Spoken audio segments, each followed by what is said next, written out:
Hello guys, welcome to my channel. நம்ம இந்த வீடியோவில் என்ன பார்க்க போகிறோம்னா 90s ரிலீஸ் ஆன ஒரு டாப் 5 மூவிஸ் தான் நான் இந்த லிஸ்ட்டில் கொண்டு வந்திருக்கேன். இந்த லிஸ்ட்டில் நான் சொல்லியிருக்கிற 5 மூவிஸுமே பார்த்தீங்கன்னா 90s ரிலீஸ் ஆகின ஒரு பிளாக் பஸ்டர் ஹிட்டை கொடுத்த மூவிஸ் தான் இந்த லிஸ்ட்டில் ஆட் பண்ணியிருக்கேன். இந்த லிஸ்ட்டில் இருக்கிற மூவிஸ் எல்லாம் பார்த்தீங்கன்னா ஸ்டோரி வைஸும் சரி, ஸ்க்ரீன் பிளே வைஸும் சரி, எல்லாமே சூப்பராக தான் கிரியேட் பண்ணியிருப்பாங்க. இந்த மூவிஸ் எல்லாம் நீங்கள் இன்னும் பார்க்காம இருந்தீங்கன்னா கண்டிப்பாக ட்ரை பண்ணி பாருங்கள். பார்த்துட்டு எந்த மூவி உங்களுக்கு பிடிச்சிருக்கு அப்படின்னு சொல்லிட்டு கமெண்ட்டில் சொல்லுங்கள். இப்போ வாங்க நம்ம இந்த வீடியோவை டேரெக்டாக ஸ்டார்ட் பண்ணிடலாம். நம்ம லிஸ்ட்டில் ஃபிஃப்த்தாக என்ன மூவி இருக்குன்னு பார்த்தீங்கன்னா டைட்டானிக். இந்த மூவி பார்த்தீங்கன்னா 1993 ரிலீஸ் ஆயிருந்தது. இந்த மூவியோட ஸ்டோரி லைன் எப்படி இருக்குன்னு பார்த்தீங்கன்னா, டைட்டானிக் அப்படின்ற ஒரு பெரிய சொகுசு கப்பல் ஒன்று உருவாக்கப்படுது. அந்த கப்பலில் பார்த்தீங்கன்னா நம்ம ஹீரோ அண்ட் ஹீரோயின் பார்த்தீங்கன்னா பயணம் பண்ணுறாங்க. அப்படி பயணம் பண்ணும்போது அந்த கப்பல் பார்த்தீங்கன்னா கடலுக்கு நடுவே ஒரு ஐஸ் பாறையில் மோதி எப்படி விபத்துக்குள் ஆகுது அப்படின்றத இந்த மூவியோட ஸ்டோரி லைனாக மேக் பண்ணியிருப்பாங்க. இந்த மூவி பார்த்தீங்கன்னா கண்டிப்பாக யாருமே தெரியாமல் இருக்க மாட்டீங்க. ஆனால் 90s ரிலீஸ் ஆன ஒரு பெஸ்ட்டான மூவி. டைட்டானிக் அப்படின்ற ஒரு கப்பல் பார்த்தீங்கன்னா எப்படி முழுகுச்சு அப்படின்றத நம்ம கண்ணு முன்னாடி இந்த மூவியில் நமக்கு காட்டியிருப்பாங்க. இந்த மூவி யாராவது மிஸ் பண்ணியிருந்தீங்கன்னா கண்டிப்பாக ட்ரை பண்ணி பாருங்க. அண்ட் இந்த மூவி பார்த்தீங்கன்னா IMDbலேருந்து 7.9 ரேட்டிங் கொடுத்துருக்காங்க.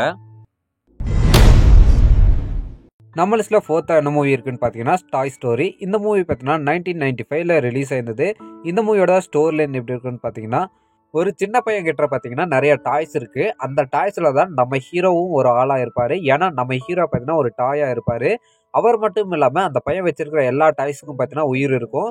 இப்படி உயிர் இருக்கும்போது அந்த டாய்ஸ்க்கு அப்படின்னு சொல்லிட்டு தனியா லைஃப் இருக்கும். அது மட்டும் இல்லாம அவங்களுக்குன்னு சொல்லி ஃபீலிங்ஸும் இருக்கும். இப்படிப்பட்ட நிலைமையில நம்ம ஹீரோவை தான் ஒரு ஃபேவரட் டாயா வச்சு அந்த சின்ன பையன் விளையாடிட்டு இருப்பான். அப்படி விளையாடிட்டு இருக்கும்போது அந்த சின்ன பையனுக்கு பார்த்தீங்கன்னா நியூவா ஒரு டாய் ஒன்று வாங்கி கொடுக்குறாங்க. அதாவது பஸ் லைட்டியர் அப்படின்னு சொல்லிட்டு நியூவா ஒரு டாய் ஒன்று வாங்கி தராங்க.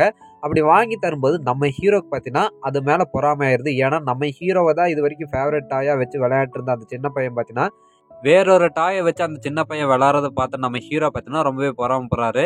இதனால அந்த இன்னொரு டாயை பார்த்தீங்கன்னா ஏதோ ஒன்று பண்ணணும் அப்படின்னு சொல்லிட்டு நம்ம ஹீரோ முடிவு எடுக்கிறாரு. இதுக்கப்புறம் பார்த்தீங்கன்னா நம்ம ஹீரோ என்ன பண்ணாரு, நம்ம ஹீரோ எடுத்த முடிவுகள் கரெக்டாக இருந்துச்சா இல்லையா அப்படின்றத இந்த மூவியோட மிச்ச ஸ்டோரியிலனா கிரியேட் பண்ணியிருப்பாங்க. இது வரைக்கும் டாய் ஸ்டோரி அப்படின்னு சொல்லிட்டு 4 பார்ட் ரிலீஸ் ஆயிருக்கு. 4 பார்ட்டுமே பார்த்தீங்கன்னா ஒவ்வொரு பார்ட்லேயுமே அட்வென்ச்சர் ஸ்டோரி லைன் தான் இருக்கும். ஏன்னா அந்த மாதிரி தான் இந்த மூவிஸை கொண்டு போயிருப்பாங்க. கண்டிப்பாக இந்த மூவிஸை பார்க்காம மிஸ் பண்ணியிருந்தீங்கன்னா ட்ரை பண்ணி பாருங்க. உண்மையிலே வேற லெவலில் இருக்குது இந்த மூவிஸ் எல்லாம். இந்த மூவிக்கு பார்த்தீங்கன்னா IMDbலேருந்து 8.3 ரேட்டிங் கொடுத்துருக்காங்க. நம்ம லிஸ்ட்டில் தேர்டாக என்ன மூவி பார்க்க போறோம்னா சேவிங் பிரைவேட் ரயன். இந்த மூவி பார்த்தீங்கன்னா 1998 ரிலீஸ் ஆயிருக்கு.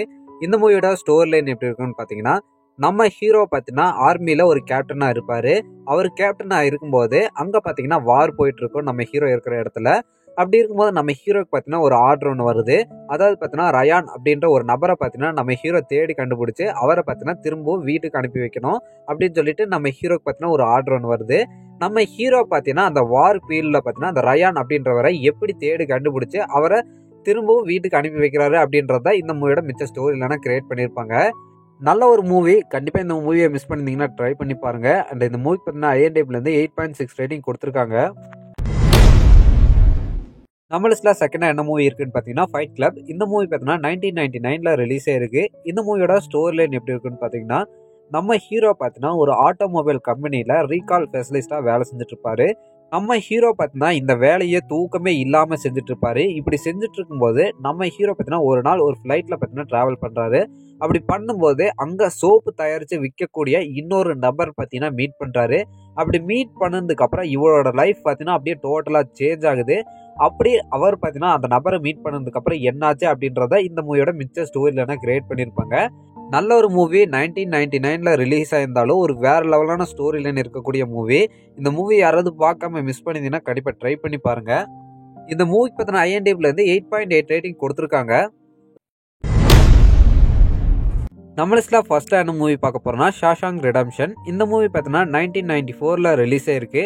இந்த மூவியோட ஸ்டோரி லைன் எப்படி இருக்குன்னு பார்த்தீங்கன்னா, நம்ம ஹீரோ பார்த்தீங்கன்னா ஒரு செய்யாத தப்புக்காக ஒரு ஜெயிலுக்குள்ளே போகிறாரு. அண்ட் அங்கே போனதுக்கப்புறம் நம்ம ஹீரோ பார்த்தீங்கன்னா அந்த தப்பை செய்யலை அப்படின்னு சொல்லிட்டு நிரூபிக்கிறதுக்கான ஒரு சான்ஸு கிடைக்குது. ஆனால் அங்கே இருக்கிற அந்த ஜெயிலர்ஸ்னால நம்ம ஹீரோக்கு பார்த்தீங்கன்னா அந்த சான்ஸ் போயிடுது. ஏன்னா நம்ம ஹீரோ பார்த்தீங்கன்னா ஒரு அக்கௌண்டண்ட்டாக இருப்பார். அப்படி இருக்கும்போது அந்த ஜெயிலில் இருக்கிற போலீஸோட இல்லீகல் மணியெல்லாம் பார்த்தீங்கன்னா அப்படியே ஒயிட் மணியாக ட்ரான்ஸ்ஃபர் பண்ணுறதுக்கு என்னென்ன வழிகளோ அதை நம்ம ஹீரோ பார்த்தீங்கன்னா அவங்களுக்கு சொல்லிட்டு இருப்பாரு.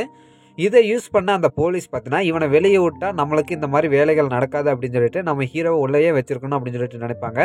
ஆனால் நம்ம ஹீரோ பார்த்தீங்கன்னா எப்படி அந்த ஜெயிலை விட்டு வெளியே தப்பிச்சு போறாரு அப்படின்றது தான் இந்த மூவியோட மிச்ச ஸ்டோரியிலனா கிரியேட் பண்ணியிருப்பாங்க. இந்த மூவி பார்த்தீங்கன்னா ரொம்ப சூப்பராக கிரியேட் பண்ணியிருப்பாங்க கைஸ். நல்ல ஒரு feel good movie. 90s release ஆன பெஸ்ட்டான மூவியும் கூட. இந்த மூவியை நீங்கள் இன்னும் பார்க்காம இருந்தீங்கன்னா கண்டிப்பாக ட்ரை பண்ணி பாருங்க. இந்த மூவிக்கு IMDbலேருந்து 9.3 ரேட்டிங் கொடுத்துருக்காங்க.